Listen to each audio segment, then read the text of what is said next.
Welcome back students to the video lecture series. I am Adil Mansoori from Civil Engineering Department of LJ Institute of Engineering and Technology. So my dear students, up till now we have covered several topics. Certain topics that we discussed in the previous video include various methods of population forecasting and treatment train. Today we are going to start with a new topic, and the name of the topic is quality of water. Okay. So let me ask you the first question for today's session. From which places do we withdraw water? Okay, so dear students, we all know that there are basically two sources of water. First one is known as the surface sources and the second one is known as the ground sources, right? And we try to withdraw water from both the sources, right? So the sources, for example, lakes, rivers, canals, reservoirs, etc. are considered to be the surface sources, and groundwater, that is the wells, are considered to be the ground sources, right? Now the question that arises in my mind is this water which we have withdrawn from surface and subsurface sources are pure, or does it contain any impurity, right? So this is the basic question. So think, right? So if yes, what are the impurities present in water, right? So as we all know that whenever we withdraw water from surface sources, there are numerous impurities present. For example, there may be leaf present, leaf of trees, right? Then we can find barks of trees, then fishes, dead animals, plastic bags, etc., which are floating on the surface sources, right? So these are the impurities which are we can find, which we can get from the surface sources. And if I talk about the ground sources, then in that case we can find impurities in the form of dissolved minerals and ions, right? So we cannot definitely consume the water which is withdrawn from these sources, right? Let us now move ahead.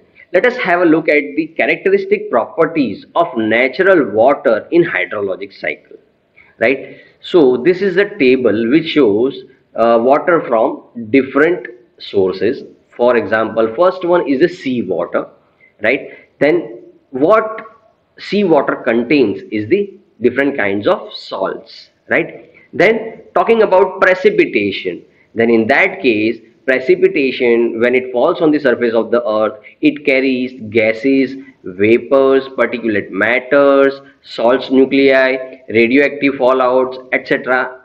in the water. Okay, then talking about surface runoff.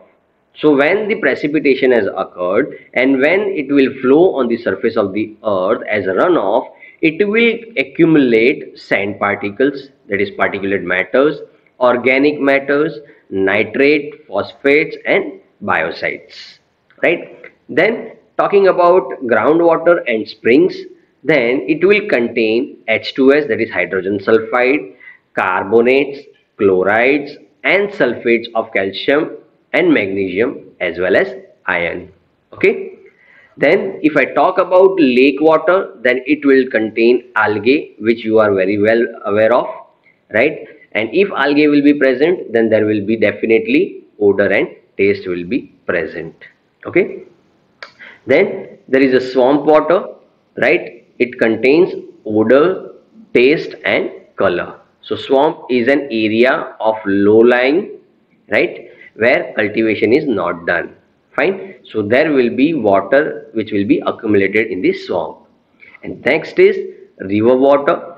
So river water contains particulate matters, organic matters as well as waste water, right? Because we will see in the later chapters there is a topic known as self purification of stream, right? That is, when wastewater is treated, after removing all the impurities, it is discharged into the rivers and water bodies only, right? So finally river will contain particulates, organic matter and wastewater.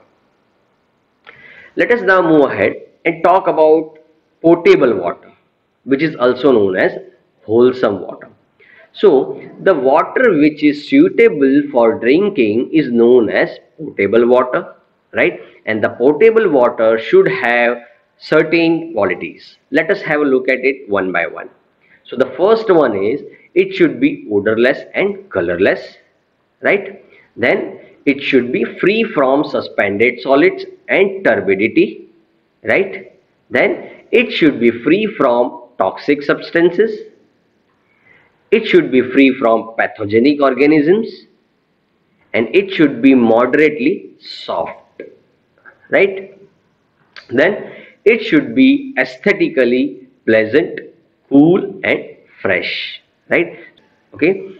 Next is having pH preferably between 7 and 8.5. Okay. So the next topic is classification of impurities in water. Okay, so dear students, there are three types of impurities which are present in water. First one is known as suspended impurities. So these impurities are continuously in suspension in water. Second one is known as the dissolved impurities. So as we all know, these impurities will be in the dissolved form, right? For example, if you put a pinch of salt in the water, then the water will become salty and the impurities which are salt which will be in the dissolved form, right? So similar other impurities are present which are in the dissolved form. And the third one is the colloidal impurities. So let us have a look at each of these in detail. So the first one is the suspended impurities. So these impurities are dispersion of solid particles that are large enough to be removed by filtration on surface and heavier ones which are settling down. Okay, and the suspended particles which have the same specific gravity that of the water are mixed with the water. Okay, for example, clay, silt, algae, fungi, organic and inorganic matters. These all impurities are macroscopic and causes turbidity in the water. Okay, the concentration of suspended matter in water is measured by its turbidity, right? And the size of suspended impurities usually ranges from 0 to 10 to the power minus 3 mm. Okay, so you can have a look at the picture on the screen. There is a water and there are so many impurities which are in the suspension. Okay, you can see there is a plastic bag which is floating. Okay, let us have a look at the dissolved impurities. So some impurities are dissolved in water when water flows over rocks or soil, right? Solids, liquids and gases are dissolved in natural water. These dissolved impurities may contain organic compounds, inorganic salts as well as gases. The concentration of total dissolved solids is usually expressed in ppm, that is parts per million, and is obtained by weighing the residue after evaporation of water sample from a filtered sample. Okay. Next is colloidal impurities. So it is very finely divided dispersion of particles in water. These particles are so small that these cannot be removed by ordinary filters and are not visible to the naked eye. Okay, all the colloidal impurities are electrically charged and remain in continuous motion. The electric charge is due to the presence of absorbed ion on the surface of the solids. These electric charge is on the surface of the particle are large enough in comparison with their masses, so they cause the particle to repel one another when they move within the sphere of action of each other's charge.